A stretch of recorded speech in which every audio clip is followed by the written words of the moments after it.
Lot of research has been going on the context of large language models or LLM. LLMs have really grown into popularity, but still they are very expensive to run and operate.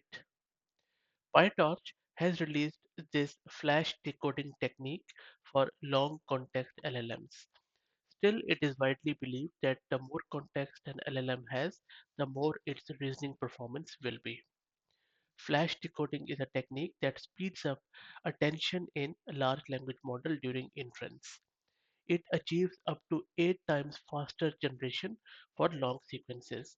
This method is especially used for applications requiring long context, making it more efficient and cost effective.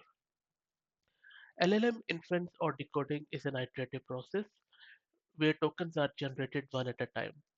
Generating full sentences of n tokens require n forward passes through the model, but it is possible to cache previously calculated tokens, which means that a single generation step doesn't depend on the context length except for a single operation, the attention. This operation does not scale well with context length.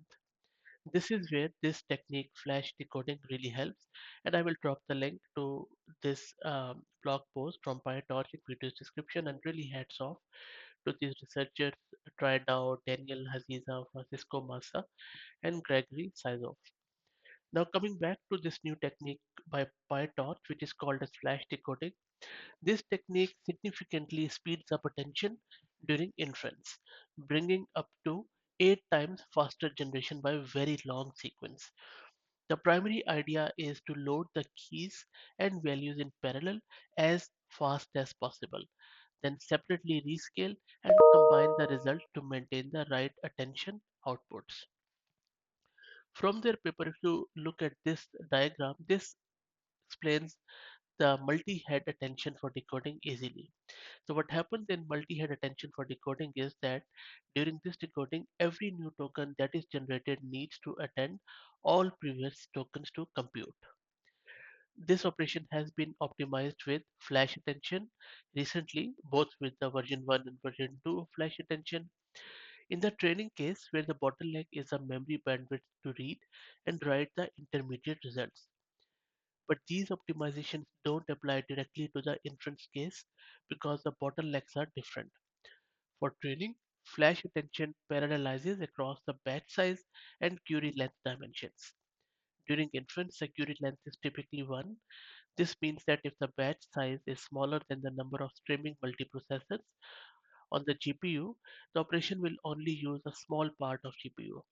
This is especially the case when using long context. Now, if you look at this diagram where we have flash decoding, we have a faster attention for decoding in this particular case. This PyTorch technique, flash decoding, is based on flash attention and adds a new parallelization dimension, which is the key value sequence length. It combines the benefit of two approaches from previously discussed version 1 and version 2. Like flash attention, it stores very little extra data to global memory. However, it fully utilizes the GPU when the batch size is small as long as the context length is large enough. So really cool. Now, just to wrap it up, there are three steps in which this flash decoding works. First, the key values are split into smaller chunks. Then the attention of the query is computed with each of these splits in parallel using flash attention. And then um, one extra scalar per row is also written and per split too, which is the long sum exponential of the attention values. And then finally, the actual output is computed by reducing over all the splits using the long sum exp to scale the contribution of each split. So this is really cool, and I'm very hopeful that this is going to be the new de facto standard when it comes to this long context one, because this does not involve any GPU operations, especially in step one where they are splitting the key values in smaller chunks, because the key value chunks are views of the full key tensors. And I could go on and on this research because it is really cool. Also, I will drop the link to this blog post in video description. A very fine read, I would say. Plus, you can also see some of the benchmarking which they have done on Code Llama 34 billion. I hope that you liked it. If you have any questions or feedback, please put it in the comments. And if you like the content, please consider subscribing to the channel. Thank you very much.